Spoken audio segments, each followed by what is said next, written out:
ఏలూరు జిల్లా కొయ్యగూడెం మండలం గవరవరంలో జనసేన నాయకుడు బాబురావు సెల్ టవర్ ఎక్కి దూకేస్తానంటూ హల్చల్ చేశాడు. అంతేకాదు సెల్ఫీ వీడియో కూడా రిలీజ్ చేశాడు. గ్రామంలో పంచాయతీ ఎన్నికలు నిర్వహించాలని డిమాండ్ చేశాడు. 2013 నుంచి ఇప్పటి వరకు గవరవరంలో పంచాయతీ ఎన్నికలు జరగలేదని, ఎన్నికలపై కోర్టు తీర్పు ఉండటంతో ఎన్నికలు నిర్వహించలేదని అన్నారు. దీనిపై కేసులు పెట్టిన వాళ్ళు విత్డ్రా చేయకపోతే దూకేస్తానంటూ బెదిరింపులకు దిగాడు. ఈసారి జనవరిలో ఎన్నికలు జరగాలని సెల్ఫీ వీడియోలో తెలిపాడు.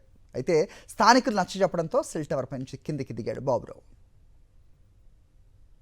గవరవరం కొయ్యగూడెం మండలం పంచాయతీ ఎలక్షన్ జనవరిలో మొత్తం స్టేట్ అంతా ఉందండి. గవరవరంలో మాత్రం జరగదు. ఎప్పుడు 2013లో జరిగింది.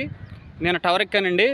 ఈ కేసు పెట్టిన వాళ్ళు విత్డ్రా చేసుకుంటారా, నన్ను ఇక్కడ నుంచి దూకేయమంటారా అని కోరుకుంటూ నేను ఒక జన సైనికుడిగా అడుగుతున్నానండి.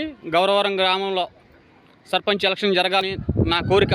రాష్ట్రం అంతా ఎలక్షన్ జరుగుతుంది, కొయ్యగూడెం మండలం అంతా ఎలక్షన్ జరుగుతుంది. మా గవరవరం గ్రామం మాత్రం ఎలక్షన్ జరగదండి.